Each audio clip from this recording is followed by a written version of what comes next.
Hello viewers, welcome to BRK health life. నేను మీ Fatima. So ఈరోజు మనతో పాటు అయితే స్టూడియోలో ఉన్నారు ప్రముఖ ఆయుర్వేద వైద్య నిపుణులు డాక్టర్ చిట్టిబట్ల వంశను శర్మ గారు మనతో పాటు ఉన్నారు స్టూడియోలో. సార్ని అడిగి మరిన్ని వివరాలు తెలుసుకుందాం. నమస్తే సార్. నమస్తే. ఎలా ఉన్నారు?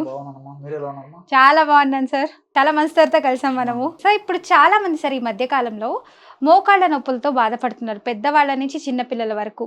ముఖ్యంగా సమ్మర్లో అయితే ఇంకా చాలా మంది పెయిన్ ఫేస్ చేస్తున్నారు. సో ఈ పెయిన్ అనేది రాకుండా ఉండాలంటే ఏం చేస్తే మంచిదంటారు? అసలు ఎందుకు వస్తాయి ఈ పెయిన్స్? ఈ పెయిన్స్ రావడానికి అనేక రకాలైన కారణాలమ్మా.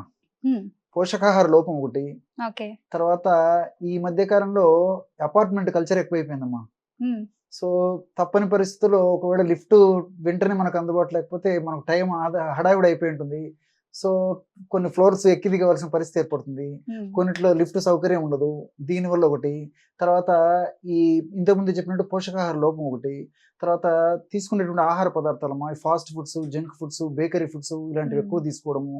తర్వాత మలబద్ధకం అంటే మోషన్ సరిగ్గా రాకపోవడము, మానసిక ఒత్తిడి, రెస్ట్ లేకపోవడం, అంటే నిద్రపోకపోవడం, ఇలాంటివన్నీ కూడా ప్రత్యక్షంగా పరోక్షంగా ఈ మోకాళ్ళ నొప్పులకు కారణమవుతుంటాయమ్మా. వీటన్నిటికి తోడు వెయిట్ ఈ మధ్య కాలంలో ఉండవలసినటువంటి వెయిట్ కంటే ఎక్కువ శాతం మంది ఎక్కువ వెయిట్ ఉండేటువంటి పరిస్థితి ఉంటుందమ్మా. సో మరి వెయిట్ పెరిగే కొద్దీ ఆ యొక్క భారం అంతా మోకాళ్ళ మీద పడేసి మోకాళ్ళ నొప్పులు వచ్చేటువంటి పరిస్థితి కూడా ఉంటుందమ్మా. ఇది జనరల్ మోకాళ్ళ నొప్పుల కారణాలమ్మా. అవును సార్. ఇంకా సార్ చాలా మంది అయితే బయట చాలా రకరకాల ట్రీట్మెంట్స్ తీసుకుంటున్నారు కాళ్ళకి. సో ఈ ట్రీట్మెంట్స్ తీసుకోవడం వల్ల కూడా లక్షలు పోగేస్తున్నాం మేము, అయినా కూడా మాకు అసలు ఎలాంటి యూజ్ లేదు, వేస్ట్ ఆఫ్ మనీ తప్ప అని అంటున్నారు సార్. ఇంకా చాలా మంది బయట కొన్ని తైలాలని చెప్పి అమ్ముతున్నారు మార్కెట్లో. సో వాటిలో కూడా కొన్ని కల్తీ వచ్చేసినాయి కదా సార్, ఫేక్ ఇవన్నీ. సో అవి వాడి కూడా డబ్బులు 3000 5000 అని చెప్పి పెడుతున్నాము, మోకాళ్ళకి రాసినా కూడా అసలు ఎలాంటి ఉపశమనం లేవని అంటున్నారు.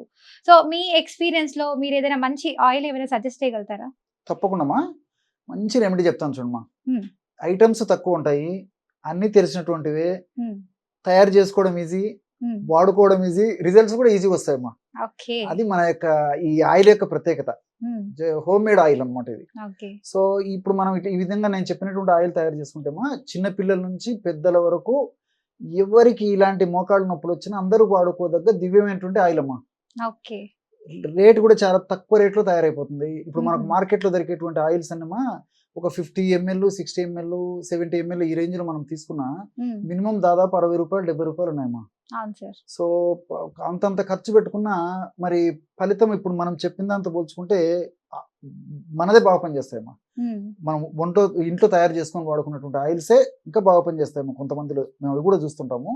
సో ఎలా తయారు చేసుకోవాలంటమ్మా, నువ్వుల నూనె, తర్వాత వాము పొడి, కర్పూరం అమ్మా. కర్పూరం. సో నువ్వుల నూనె ఒక 250 ml ఒక పాత్రలో తీసుకోవాలమ్మా. నువ్వుల నూనె తెలుసు కదమ్మా, అన్ని మనకు తెలిసినవమ్మా. సో 250 ml నువ్వుల నూనె ఒక పాత్రలో తీసుకొని పొయ్యి మీద పెట్టేసేసి ఆ సన్న మంట మీద కాచాలమ్మా. కొద్దిసేపటికి వేడైన తర్వాత కొద్దిగా పొగలు రావడం మొదలవుతుంది. ఎప్పుడైతే పొగలు రావడం మొదలవుతుందో అప్పుడు వామును పౌడర్ తయారు చేసి పెట్టుకోవాలమ్మా. వామును కాస్త వేయించేసేసి పౌడర్ తయారు చేసి పెట్టుకొని ఆ వాము పొడిని ఒక 25 grams వేసేయాలి. అర్థమైంది కదమ్మా. సో ఈ యొక్క నువ్వుల నూనె కొద్దిగా వేడైపోయి పొగలు వచ్చేటప్పుడు వాము పొడిని అందులో వేసేసి దించేసేయాలమ్మా పాత్రని. సో దించిన తర్వాత 25 grams కర్పూరం పొడి కలపాలి. కర్పూరం అంటే చాలా మందికి డౌట్ వస్తుందమ్మా. రకరకాల కర్పూరాలు ఉంటాయి కదా, ఏ కర్పూరం అని చెప్పేసి డౌట్ అమ్మా. సో మన ఇంట్లో ఏ కర్పూరం ఉంటే అదమ్మా, హారతి కర్పూరం గానీ ఉంట కర్పూరం గానీ సర్వసాధారణంగా ఇవే ఉంటాయి. ఇలాంటి కర్పూరాలు ఏ వాడుకున్నా సరిపోతుందమ్మా. సో కర్పూరం కూడా ఈజీగా పౌడర్ అయిపోతుందమ్మా. జస్ట్ అట్లా చేతుల తర నలిపేస్తే పౌడర్ అయిపోతుంది. ఆ పౌడర్ ఒక 25 grams అందులో వేసేసి మూత పెట్టేసేయాలమ్మా. కొద్దిసేపటికంతా ఈ కర్పూరం కూడా ఆయిల్లో కరిగిపోతుంది. కొన్ని గంటలు అలా ఉంచేసరికి మొత్తం చల్లారిపోతుందమ్మా. దాన్ని ఫిల్టర్ చేసి పెట్టుకుంటే బ్రహ్మాండమైనటువంటి ఈ పెయిన్ రిలీవర్ ఆయిల్ తయారైపోతుంది. ఓకే. సో కర్పూరం కూడా మనకి పాదాలకి అప్లై చేసుకుంటే ఎక్కడైతే మనకి మోకాళ్ళ నొప్పులు ఉన్నాయో సో తొందరగా క్లియర్ అవుతుందమ్మా. చాలా ఫాస్ట్ గా పనిచేస్తుందమ్మా. సో ఈ విధంగా తయారు చేసి పెట్టుకున్నటువంటి ఆయిల్ అమ్మా ఒక గాజు సీసాలో భద్రపరుచుకొని సమస్య తీవ్రంగా ఉంటే రోజు 2 సార్లు, ఉదయం ఒకసారి రాత్రి ఒకసారి తగినంత ఆయిల్ తీసుకున్నామా ఈ మోకాళ్ళ నొప్పుల భాగంలో ఎక్కడైతే పెయిన్ ఉందో అక్కడ అప్లై చేసి సున్నితంగా మర్దం చేసేయాలమ్మా. తీవ్రంగా ఉంటే 2 సార్లు, లేకపోతే రోజు ఒక్కసారి చేసినప్పటికీ ఇమ్మీడియట్ గా మనం చాలా ఫాస్ట్ గా రిలీఫ్ ఇస్తుందమ్మా. నేను చెప్పాను కదమ్మా, శీఘ్రంగా సత్వరమే వెంటనే తగ్గేటువంటి ఆయిల్స్ లో ప్రధానమైన ఆయిల్స్ ఏమంటే దీన్ని చెప్పుకోవచ్చమ్మా. ఓకే. మేము నా 35 సంవత్సరాల అనుభవంలో ఎంతో మందికి చెప్పేసేసి వాళ్ళందరూ బాగా ఇది తయారు చేసుకొని ఫాలో అయ్యి ఆ ఫీడ్బ్యాక్ ఇచ్చిన తర్వాతనే మీరు అడిగారు కాబట్టి మళ్ళీ మా ప్రేక్షకులకు కూడా చెప్పడం జరుగుతుందమ్మా. ఓకే. చాలా ఈజీగా తయారు చేసుకోవచ్చమ్మా. సో ఇంకోటి ఏంటంటేమా, ఇప్పుడు మీరు మోకాళ్ళ నొప్పులకు అడిగారు ఆయిల్. అవును సార్. ఈ ఆయిల్ యొక్క ప్రత్యేకత ఏంటంటేమా, తలనొప్పికి పనిచేస్తుంది, మెడ నొప్పులకు పనిచేస్తుంది, భుజం నొప్పికి పనిచేస్తుంది, తర్వాత వీపు నొప్పికి పనిచేస్తుంది, అదేవిధంగా ఈ కండరాల నొప్పులకు పనిచేస్తుంది, నడుము నొప్పికి పనిచేస్తుంది.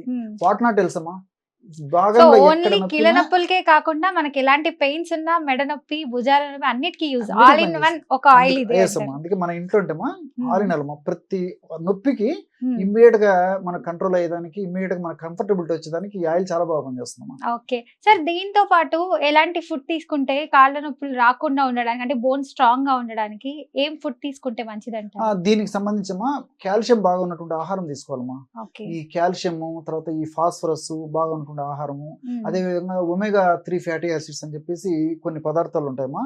ఇప్పుడు ఈ బాదాం పప్పు, తర్వాత ఈ గ్రౌండ్ నట్, అంటే ఈ వేరుశనగ పప్పు, ఇలాంటివి అవును. వీటిలో ఒమేగా 3 ఫ్యాటీ యాసిడ్స్ బాగుంటాయమ్మా. ఇలాంటి ఒమేగా 3 ఫ్యాటీ యాసిడ్స్ ఉన్నటువంటి పదార్థాలు, అదేవిధంగా ఈ కాల్షియం, ఫాస్ఫరస్ ఉన్నటువంటి పదార్థాలు బాగా తీసుకోవాలి. కాల్షియం అనేసరికి నువ్వులమ్మా. అవును సార్. నువ్వులు బాగా తీసుకోవడం వల్ల కూడా ఈ మోకాళ్ళ నొప్పులు, ఎముకలకు సంబంధించినటువంటి నొప్పులు, కీళ్ళకు సంబంధించిన నొప్పులు రాకుండా ఉంటాయి. ఓకే. వచ్చినప్పటికీ త్వరగా తగ్గిపోయేదానికి అవకాశం ఏర్పడుతుంది. మ్మ్. వీటి తోడు ఆకుకూరలు బాగా తీసుకుంటున్నామమ్మా. మ్మ్. ఆకుకూరలో సూక్ష్మ పోషకాలు ఎక్కువగా ఉంటాయి. అదేవిధంగా వీటితో పాటు ఈ బి కాంప్లెక్స్ ఫ్యాక్టర్స్ కానీ, బి కాంప్లెక్స్, తర్వాత ఈ కాల్షియం, ఫాస్ఫరస్, మెగ్నీషియం ఇలాంటివన్నీ ఉంటాయి కాబట్టి ఆకుకూరలు బాగా తీసుకుంటుండాలి. మ్మ్. అదేవిధంగా పళ్ళమ్మా, తాజా పళ్ళు తీసుకుంటుండాలి. ఓకే. తర్వాత డ్రై నట్స్, డ్రై ఫ్రూట్స్, మ్మ్. తర్వాత ఫ్రెష్ వెజిటబుల్స్, ఇలాంటివి మనం తీసుకునేటువంటి ఆహారంలో, మరి రోజు తీసుకునేటువంటి ఆహారంలో అట్లీస్ట్ ఒక 30% 40% వరకన్నా ఇలాంటి న్యాచురల్ ఫుడ్ తీసుకోవడం వల్ల ఈ యొక్క ఎముకలకు సంబంధించినటువంటివి, కీళ్ళకు సంబంధించినటువంటి నొప్పులు రాకుండా ఉంటాయి, జబ్బులు రాకుండా ఉంటాయి. వచ్చినప్పటికీ మనిషిని అంత ఇబ్బంది పెట్టకుండా ఉంటాయి, త్వరగా తగ్గేదానికి అవకాశం ఏర్పడుతుందమ్మా. నైస్ సార్, చాలా చక్కగా చెప్పారు. Thank you so much sir. మన వ్యూవర్స్ అందరూ ఇది చూసి ఫాలో అవుతారని అనుకుంటున్నాను. Thank you sir. Okay. Thank you.